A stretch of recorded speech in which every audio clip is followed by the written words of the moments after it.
Welcome to Spark academy. ഞാൻ Arya, Spark അക്കാഡമിയുടെ social work faculty. Social justice ഡിപ്പാർട്ട്മെന്റിലേക്കുള്ള probation officer grade 2 എക്സാമിന് ready ആയിട്ടിരിക്കുന്നവരാണ് എല്ലാവരും, അല്ലെ? അപ്പോൾ നമ്മളൊരു കൺഫ്യൂഷൻ സ്റ്റേജിലാണ് സത്യം പറഞ്ഞാൽ. നമ്മൾ എവിടെ നിന്നാണ് പഠിച്ച് സ്റ്റാർട്ട് ചെയ്യുക എന്നുള്ള രീതിയിൽ. കാരണം സിലബസ് നോക്കുമ്പോൾ അതൊരു വാസ്റ്റ് സിലബസ് ആണ്, വൈഡ് ആയിട്ടുള്ള ഒരു സിലബസ് ആണ്. ഒത്തിരി കാര്യങ്ങൾ ചോദിക്കുന്നുണ്ട് സിലബസിനകത്ത്, അല്ലെ? അപ്പോൾ ആ രീതിയിൽ നമ്മൾ എവിടെ നിന്നാ പഠിച്ച് സ്റ്റാർട്ട് ചെയ്യുന്നതെന്നുള്ളൊരു കൺഫ്യൂഷൻ ഉണ്ടാവും. കാരണം സിലബസ് തന്നെ 3 പാർട്ടായിട്ടാണുള്ളത്: general paper, sociology and social work. അപ്പോൾ അതിനകത്ത് ഒരുപാട് കണ്ടന്റ്സും ഉണ്ട്. അപ്പോൾ അങ്ങനെ നോക്കുകയാണെങ്കിൽ നമ്മൾ എവിടെ നിന്നാണ് സ്റ്റാർട്ട് ചെയ്യുക? ഇപ്പോൾ ഈവൻ വേറെ കോമ്പറ്റേറ്റീവ് എക്സാംസിന് പ്രിപ്പയർ ചെയ്തിരുന്നവരാണെങ്കിലും അതുപോലെ തന്നെ ഈ ഒരു സ്പെസിഫിക് എക്സാം വെയിറ്റ് ചെയ്തിരിക്കുന്നവരാണെങ്കിലും ഒക്കെ നമുക്ക് കൺഫ്യൂഷൻ ആണ് ഈ ഒരു സിലബസിൽ നിന്ന് നമ്മൾ ഏത് ഭാഗത്തു നിന്നാണ് പഠിച്ച് സ്റ്റാർട്ട് ചെയ്യുക എന്നുള്ളത്. അപ്പോൾ കുറച്ചും കൂടി എഫക്റ്റീവ് ആയിട്ടുള്ള രീതിയിൽ നോക്കുക വെച്ചാൽ നമുക്ക് ക്വസ്റ്റ്യൻ പേപ്പർ റിവ്യൂ ചെയ്യാന്നുള്ളത് തന്നെയാണ്. Previous year question paper review ചെയ്യാന്നുള്ളത് തന്നെയാണ് ഒരു ബെസ്റ്റ് മെത്തേഡായിട്ട്. ഒരു സ്റ്റാർട്ടിങ്ങിന് വേണ്ടിയിട്ട് നമുക്ക് അതിൽ നിന്നാണ് തുടങ്ങേണ്ടത്.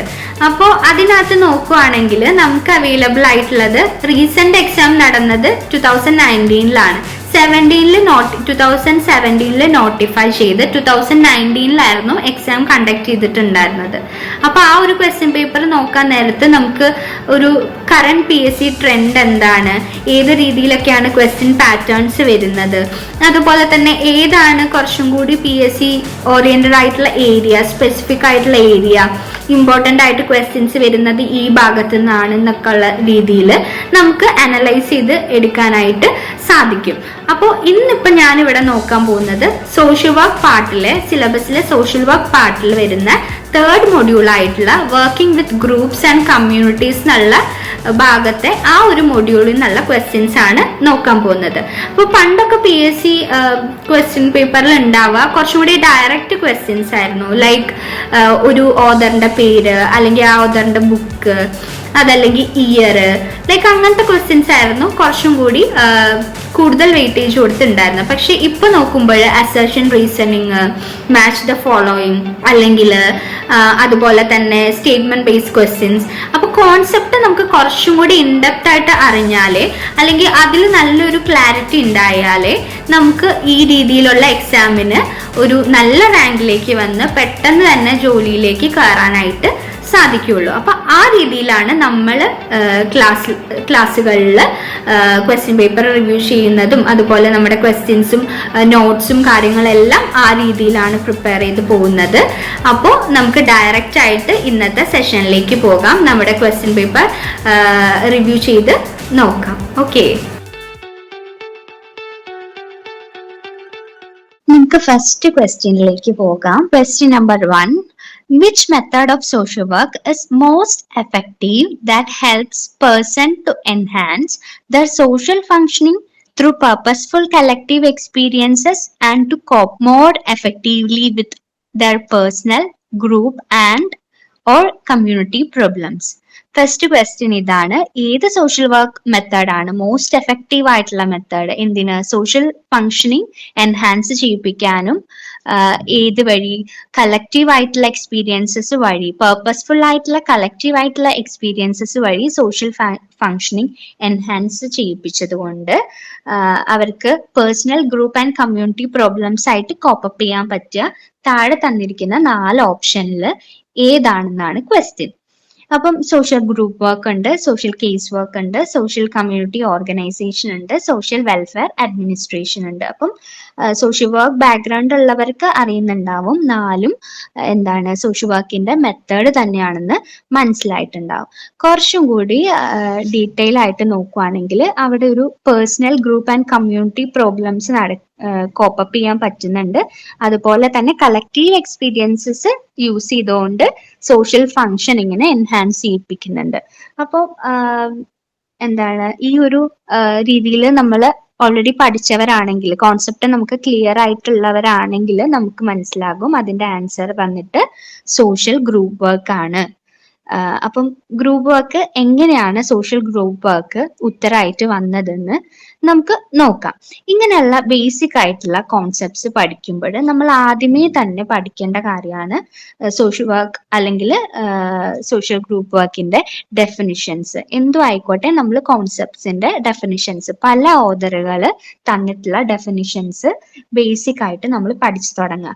എന്നാൽ ആ ഒരു ഡെഫിനിഷന് നമുക്ക് കറക്റ്റ് ആയിട്ട് ഇത്തരത്തിലുള്ള ക്വസ്റ്റ്യൻസിനെ ഗൈഡ് ചെയ്യാനായിട്ട് അല്ലെങ്കിൽ കറക്റ്റ് ആയിട്ടുള്ള ഉത്തരം പിക്കപ്പ് ചെയ്യാനായിട്ട് നമുക്ക് സാധിക്കുന്നുണ്ടാവും. കാരണം ഈ ഒരു കൊണോപ്ക പറഞ്ഞിട്ടുള്ള, ഇവിടെ ഞാൻ 2 ഡെഫിനിഷൻസ് ആണ് ഇതിന് എക്സ്പ്ലെയിൻ ചെയ്യാൻ വെച്ചിരിക്കുന്നത്.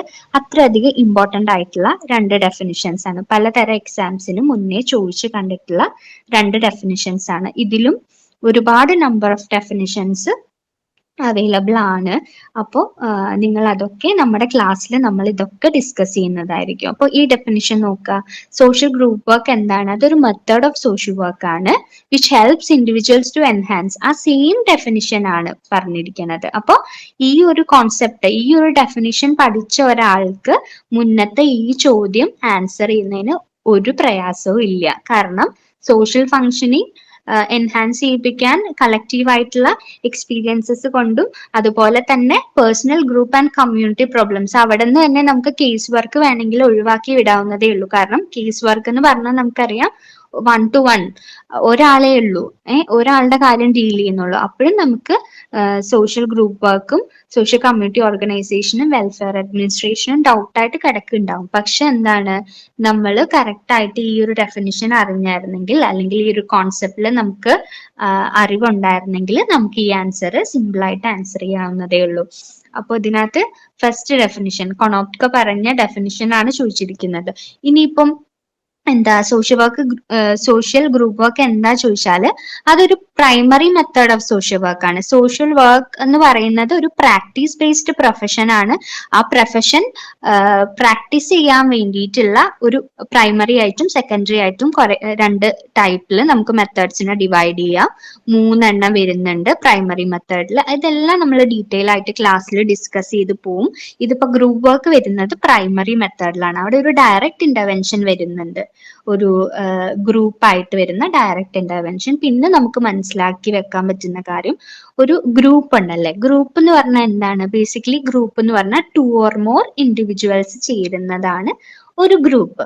ഇവിടെയും അങ്ങനെ തന്നെയാണ്. ഒരു സോഷ്യൽ ഗ്രൂപ്പ് ഉണ്ട്, അവർക്കൊരു സ്പെസിഫിക് പ്രോബ്ലം ഓർ എന്താണ് ഒരു ടാസ്ക് അച്ചീവ് ചെയ്യാൻ, അല്ലെങ്കിൽ സിമിലർ സിറ്റുവേഷൻ ഉള്ളവർക്ക് ഒരു സിമിലർ ഗോൾ അച്ചീവ് ചെയ്യാൻ, അല്ലെങ്കിൽ അവരുടെ പ്രോബ്ലം എഫക്റ്റീവ് ആയിട്ട് സോൾവ് ചെയ്യാൻ വേണ്ടിയിട്ടാണ് ഒരു സോഷ്യൽ ഗ്രൂപ്പ് വർക്ക് ഉണ്ടാവുന്നതും ആ ഒരു ഗ്രൂപ്പ് വർക്കിലുള്ള പ്രോഗ്രാംസ് നടക്കുന്നതൊക്കെ അതിന് വേണ്ടിയിട്ടാണ് എന്ന് നമുക്ക് മനസ്സിലാക്കി വെക്കാം. പിന്നെ ഈ രണ്ടാമത്തെ ഹാർലി ബി ട്രക്കറിന്റെ ഒരു ഡെഫിനിഷൻ നോക്കുകയാണെങ്കിൽ നമുക്ക് മനസ്സിലാവും, ഒരു സോഷ്യൽ ഏജൻസി സെറ്റിംഗ് അവിടെ സെറ്റപ്പ് ചെയ്യുന്നുണ്ട്. അതുപോലെ തന്നെ ഈ ഗ്രൂപ്പിനെ ഗൈഡ് ചെയ്യാൻ വേണ്ടിയിട്ട്, അവിടുത്തെ ആ പ്രോഗ്രാം ആക്ടിവിറ്റീസ് ഗൈഡ് ചെയ്യാൻ വേണ്ടിയിട്ട് ഒരു വർക്കർ ഉണ്ട്. അവരെ സോഷ്യൽ വർക്കർ എന്നോ അല്ലെങ്കിൽ ഗ്രൂപ്പ് വർക്കർ എന്നോ നമുക്ക് മെൻഷൻ ചെയ്യാനായിട്ട് സാധിക്കും. അപ്പോൾ എങ്ങനെയാണ് ഇതിലെ പ്രവർത്തനങ്ങൾ നടക്കുക? ഈ ഒരു ഗ്രൂപ്പിലെ പ്രവർത്തനങ്ങൾ നടക്കുന്നത് അവരുടെ തന്നെ കഴിവുകൾ ഉപയോഗിച്ച്, അവരുടെ തന്നെ എക്സ്പീരിയൻസ് ഉപയോഗിച്ച് അവരുടെ നീഡ് സാറ്റിസ്ഫൈ ആക്കുകയും അതുപോലെ തന്നെ അവരുടെ കപ്പാസിറ്റീസ് ബിൽഡ് ചെയ്യുകയാണ് ഈ ഒരു ഗ്രൂപ്പ് വർക്കിലൂടെ ചെയ്യുന്നത്. അപ്പൊ ബേസിക്കലി നമുക്ക് മനസ്സിലാക്കി വെക്കാം, ഗ്രൂപ്പ് വർക്ക് എന്ന് പറയുമ്പോൾ ഒരു പ്രോഗ്രാം ആക്ടിവിറ്റി അവിടെ നടക്കുന്നുണ്ട്, സിമിലർ സിറ്റുവേഷനിലുള്ള ഒരു ഗ്രൂപ്പ് അവിടെ ഫോം ചെയ്യുന്നുണ്ട്, അവിടെ ഒരു ഗ്രൂപ്പ് വർക്കർ ഉണ്ടാവും, മെമ്പേഴ്സ് ഉണ്ടാവും. അവരുടെ ഒരു പ്രവർത്തനം മൂലം സോഷ്യൽ ഫങ്ഷനിങ് കൂടുന്നുണ്ട്, അല്ലെങ്കിൽ അവരുടെ ഒരു പ്രോബ്ലം സോൾവ് ചെയ്യാനോ അല്ലെങ്കിൽ ഒരു ടാസ്കിലേക്ക് അച്ചീവ് ചെയ്യാനോ അതുപോലെ ഗോൾ ഓറിയന്റഡ് ആയിട്ട് വർക്ക് ചെയ്യാനോ വേണ്ടിയിട്ട് നടക്കുന്ന ഒരു പ്രോസസ്സിനെയാണ് അല്ലെങ്കിൽ ആ ഒരു മെത്തേഡിനെയാണ് നമുക്ക് സോഷ്യൽ ഗ്രൂപ്പ് വർക്ക് എന്ന് പറഞ്ഞിട്ട് മനസ്സിലാക്കാൻ പറ്റുന്നത്. ബാക്കി ഡീറ്റെയിൽസ് എല്ലാം നമ്മൾ നമ്മുടെ സെഷൻസ് നടക്കുമ്പോൾ കോൺസെപ്റ്റ് പറയുമ്പോൾ ബാക്കി ഡെഫിനിഷൻസും അതുപോലെ തന്നെ പ്രിൻസിപ്പലും ബാക്കി എല്ലാ കാര്യങ്ങളും നമ്മൾ ക്ലാസ്സസിൽ മെൻഷൻ ചെയ്ത് പോകും. ഓക്കെ, ഇനി നെക്സ്റ്റ് ക്വസ്റ്റ്യനിലേക്ക് മൂവ് ചെയ്യുകയാണെങ്കിൽ നെക്സ്റ്റ് ക്വസ്റ്റ്യൻ വന്നിട്ട്, among the following statement which one is not considered as a principle of social group work by Trecker. അപ്പം ഈ ഒരു ക്വസ്റ്റ്യനിൽ നിന്ന് തന്നെ നമുക്ക് വേണമെങ്കിൽ വേറൊരു ഇതിൽ ചിന്തിക്കാം അല്ലെ. കാരണം ട്രക്കർ എന്ന് പറഞ്ഞ ആളുടെ, നമ്മൾ നേരത്തെ പറഞ്ഞ ഒരു ഇമ്പോർട്ടന്റ് ആയിട്ടുള്ള ഹാർലി ബി ട്രക്കർ എന്ന് പറഞ്ഞ ആളുടെ ഒരു പ്രിൻസിപ്പിൾ ഉണ്ട് എന്ന് നമുക്കൊരു ക്വസ്റ്റ്യൻ മനസ്സിലായി. അപ്പം നാളെ വേറെ എവിടെയെങ്കിലും ഒരു പാറ്റേൺ ഓഫ് ക്വസ്റ്റ്യൻ ഉണ്ടെങ്കിൽ ട്രക്കർ പറഞ്ഞ അദ്ദേഹം ഈ ഒരു principle of social group work തന്നിട്ടുണ്ട് എന്നുള്ളത് നമ്മൾക്ക് ഐഡന്റിഫൈഡ് ആണ്. പക്ഷെ ഇവിടെ ഒരു കാര്യം ശ്രദ്ധിക്കേണ്ട, നോട്ട് കൺസിഡേർഡ് ആസ്. അപ്പോ ഈ 4 ഓപ്ഷനിൽ 3 ഈ ഒരു പ്രിൻസിപ്പിളിൽ ഉൾപ്പെടുന്നതും വേറെ ഒരെണ്ണം എന്താണ് റോങ് ആയിട്ടുള്ളതാണ്. അത് വേറെ ആരുടെങ്കിലും പ്രിൻസിപ്പിൾ ആവാം, അതല്ലെങ്കിൽ അങ്ങനെ ഒന്നും അല്ലാത്തതാവാം. അപ്പൊ നമ്മൾ ആ ഒരു കാര്യം ഇവിടെ ശ്രദ്ധിക്കണം. നോട്ട് എന്നുള്ള ആ ഒരു വാക്കും നമ്മൾ ശ്രദ്ധിക്കണം. അതല്ല പെട്ടെന്ന് നമുക്ക് ഈ ഒരു പ്രിൻസിപ്പിൾ പഠിച്ച ഒരാളാണെങ്കിൽ പെട്ടെന്ന് ഒരു പ്രിൻസിപ്പിൾ കണ്ട് അതിൽ ടിക്ക് ചെയ്ത് പോകും. അങ്ങനെയുള്ള കാര്യങ്ങൾ സംഭവിക്കാറുണ്ട്. അപ്പോൾ നമ്മൾ ഈ നോട്ട് എന്നുള്ളത് മാർക്ക് ചെയ്ത്, അല്ലെങ്കിൽ ആ ഇൻകറക്റ്റ് എന്നൊക്കെ ഉള്ളത് നമ്മൾ മാർക്ക് ചെയ്ത് നമ്മുടെ മനസ്സിൽ മാർക്ക് ചെയ്യുക, അല്ലെങ്കിൽ ക്വസ്റ്റ്യൻ പേപ്പറിൽ മാർക്ക് ചെയ്ത് പോവുക. ഇവിടെ ഇപ്പോ ഏതാണ് ആൻസർ വരുന്നതെന്ന് നമുക്ക് നോക്കാം. ഇവിടെ ആൻസർ വരുന്നത് focusing on change and possibilities. അപ്പോൾ ഈ ബാക്കി ഓപ്ഷൻ, അതായത് ഡെമോക്രാറ്റിക് സെൽഫ് ഡിറ്റർമിനേഷൻ, അതുപോലെ തന്നെ flexible functional organisation, progressive programme experience, ഈ 3 ഓപ്ഷനും എന്തായി, ഈ ഒരു പ്രിൻസിപ്പിളിലല്ല കാര്യമായി. അപ്പൊ നമുക്ക് അതിന്റെ എക്സ്പ്ലനേഷനിലേക്ക് പോയി നോക്കാം. Okay, principle of social group work. അപ്പൊ ആദ്യമായിട്ട് എനിക്ക് പറയാനുള്ളത്, നമ്മൾ ഇപ്പൊ ഒരു കാര്യം പ്രാക്ടീസ് ചെയ്യുമ്പോൾ അതിനകത്ത് കറക്റ്റ് ഒരു ഓർഡർ അല്ലെങ്കിൽ ഒരു ലോ, ഒരു പ്രിൻസിപ്പിൾ ഒക്കെ കറക്റ്റ് ആയിട്ട് ഉണ്ടാവും അല്ലെ.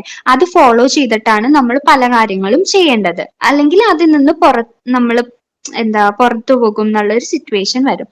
അപ്പൊ principle of social group work 10 principle ആണ് ഹാർലി ബി ട്രക്കർ നമുക്ക് വേണ്ടിയിട്ട്, അതായത് സോഷ്യൽ ഗ്രൂപ്പ് വർക്കില് 10 പ്രിൻസിപ്പിൾ പറയുന്നുണ്ട്.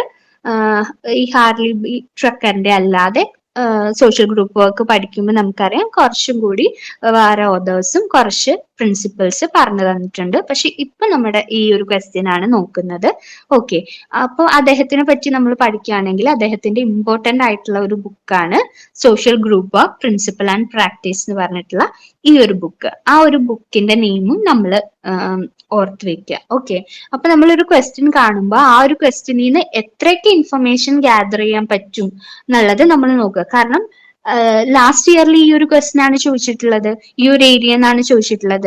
ചിലപ്പോൾ നെക്സ്റ്റ് ടൈമിൽ ഇദ്ദേഹത്തിന്റെ ബുക്കായിരിക്കും ചോദിക്കുന്നുണ്ടാവുക.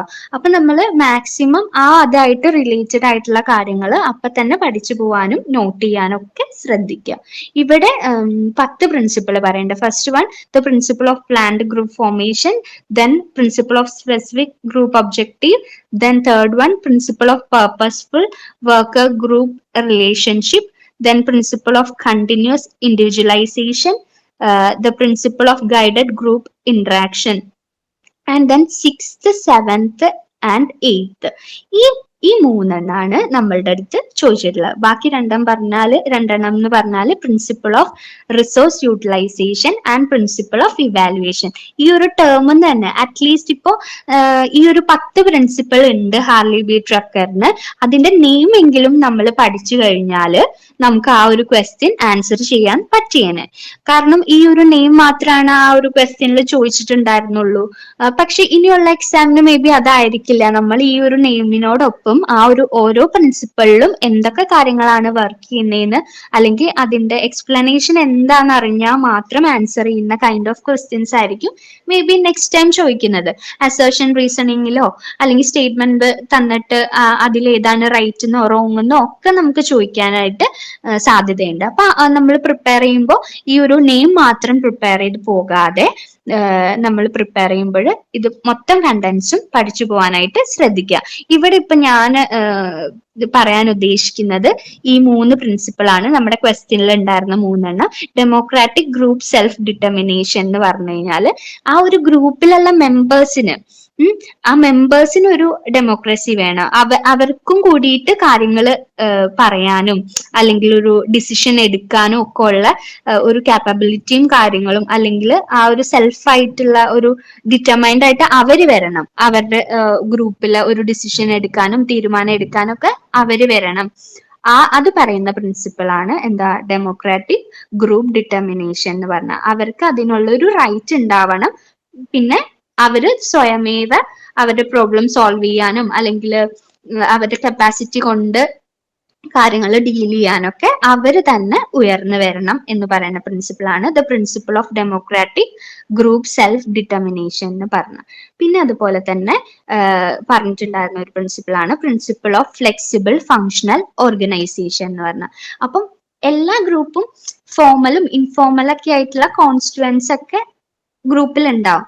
ഈവൻ ദോ അതൊരു ഫോംഡ് എന്താണ് ഫോമൽ ഗ്രൂപ്പ് ആണെങ്കിൽ പോലും എന്താ അവിടെ ഒരു ഫ്ലെക്സിബിൾ ആയിട്ടുള്ള അല്ലെങ്കിൽ അഡാപ്റ്റീവ് ആയിട്ടുള്ള ഒരു എൻവയോൺമെന്റും കൂടി ഉണ്ടാവണം. അല്ലാതെ റിജിഡ് ആയിട്ട് ആ ഒരു ഗ്രൂപ്പ് അങ്ങനെ ഉണ്ടാവുള്ളൂ എന്ന് ഗ്രൂപ്പ് വർക്കർ തീരുമാനിക്കുകയാണെങ്കിൽ പലതരം ബുദ്ധിമുട്ടുകൾ ഉണ്ടാവും. അവർക്ക് ഗോൾ അച്ചീവ് ചെയ്യാനും അല്ലെങ്കിൽ ഒബ്ജക്റ്റീവ് അച്ചീവ് ചെയ്യാനൊക്കെ ഉള്ള പലതരത്തിലുള്ള ബുദ്ധിമുട്ടുകൾ ഉണ്ടാവും. ആ ഒരു ഗ്രൂപ്പിൽ പലരും എന്താണ് ഓരോ ഇൻഡിവിജ്വലും യുണീക്ക് തന്നെയാണ്. അപ്പം അവിടെ പലതരത്തിലുള്ള കാര്യങ്ങൾ നേരിടുകയും സംഭവിക്കുകയൊക്കെ ചെയ്യുന്നുണ്ടാവും. അപ്പൊ അനുസരിച്ച് ആ ഒരു ഫോമൽ ഓർഗനൈസേഷൻ ഒന്ന് എന്താ കുറച്ച് വിട്ടുവീഴ്ച ചെയ്യണം എന്നൊക്കെ നമ്മൾ പറയില്ലേ, എന്നാലാണ് നമുക്കൊരു എന്താണ് കറക്റ്റ് ആയിട്ടുള്ള ആ ഒരു റിസൾട്ടിലേക്ക് എത്താൻ പറ്റത്തുള്ളൂ. ആ കാര്യമാണ് എന്ത് പറയുന്നത് ഫ്ലെക്സിബിൾ ഫങ്ഷണൽ ഓർഗനൈസേഷൻ എന്ന് പറഞ്ഞ പ്രിൻസിപ്പിൾ പറയുന്നത്. അതുപോലെ തന്നെ നോക്കാച്ചാല് principle of progressive programme experience, അവിടെ ഒരു പ്രോപ്പർ ആയിട്ടുള്ള ഒരു കണ്ടിന്യൂസ് പ്രോഗ്രസ് നടക്കണം. അതിനുവേണ്ടി ഒരു പ്രോഗ്രാം ഡെവലപ്മെന്റ് എപ്പോഴും കണ്ടിന്യൂസ് ആയിട്ട് പ്രോസസ്സ് നടന്നുകൊണ്ടിരിക്കണം. അത് വെച്ചിട്ട് എന്താണ് ഗ്രൂപ്പ് പൊട്ടൻഷ്യാലിറ്റി ഗ്രോ ചെയ്യുകയും വേണം. അത് പറയുന്ന പ്രിൻസിപ്പിളാണ് the principle of progressive program experiences. The program development is a continuous process. Program development എന്ന് പറഞ്ഞാൽ ഒരു കണ്ടിന്യൂസ് പ്രോസസ് ആണ്. അതുപോലെ തന്നെ and gross out of group potentiality, ഗ്രൂപ്പിന്റെ ആ ഒരു ഇതിന്ന് തന്നെ അത് ഗ്രോ ചെയ്ത് വരണം എന്ന് പറയുന്നതാണ്. ബാക്കിയെല്ലാ നമ്മൾ 3 ഇതാണ് നമ്മൾ ഇപ്പോ ഈ സെഷനിൽ ഡിസ്കസ് ചെയ്തത്. ബാക്കിയെല്ലാം ഇമ്പോർട്ടന്റ് തന്നെയാണ്. നമ്മൾ നമ്മളുടെ സെഷൻ എടുക്കുമ്പോൾ നമ്മുടെ ക്ലാസ്സുകളിലേക്ക് പോകുമ്പോൾ നമ്മൾ അത് ഡിസ്കസ് ചെയ്ത് പോകുന്നതായിരിക്കും. ഓക്കെ, നെക്സ്റ്റ് ക്വസ്റ്റ്യൻ വന്നിട്ട് the study of group behaviour and it's interaction with the members is known as group morale ആണോ, ഗ്രൂപ്പ് ഡൈനാമിക്സ് ആണോ, കളക്റ്റീവ് ബിഹേവിയർ ആണോ, ഗ്രൂപ്പ് കൊഹീഷൻ ആണോ? അപ്പോ ഇതിൽ വന്നിട്ട് ആൻസർ വരിക ഗ്രൂപ്പ് ഡൈനാമിക്സ് ആണ് ഉത്തരം വരുന്നത്. അപ്പൊ എങ്ങനെയാണ് ആൻസറിലേക്ക് എത്താൻ പറ്റുക നമുക്ക് നോക്കാം.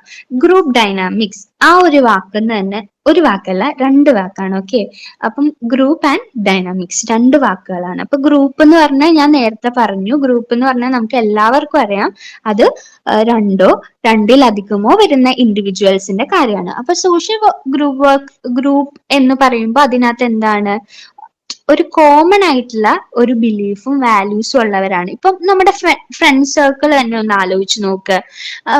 ഓൾമോസ്റ്റ് ഈക്വൽ ആയിട്ട് ചിന്തിക്കുന്നവര് അല്ലെങ്കിൽ അതുപോലെ ഇപ്പം നമ്മുടെ വാല്യൂസിനോട് മാച്ച് ചെയ്തിരിക്കുന്ന ഒരേ വേവ് ലെങ്ത് എന്നൊക്കെ നമ്മൾ പറയാറുണ്ട് അല്ലെ, ഫ്രണ്ട്സ് ഒക്കെ ആയിട്ടുള്ള അങ്ങനെ സിമിലർ ഇതുള്ള ആളുകളായിരിക്കാം. അപ്പൊ അതുപോലെയുള്ളവരെയാണ് ആ ഒരു ഗ്രൂപ്പ് എന്ന് പറഞ്ഞാൽ. അവരൊരു കോമൺ പർപ്പസിന് അല്ലെങ്കിൽ ഒരു ടാസ്ക് അച്ചീവ് ചെയ്യാൻ അല്ലെങ്കിൽ ഒരു ഗോൾ അച്ചീവ് ചെയ്യാൻ വേണ്ടിയിട്ട് വന്നിരിക്കുന്ന ഒരു ഗ്രൂപ്പ് ആയിരിക്കും.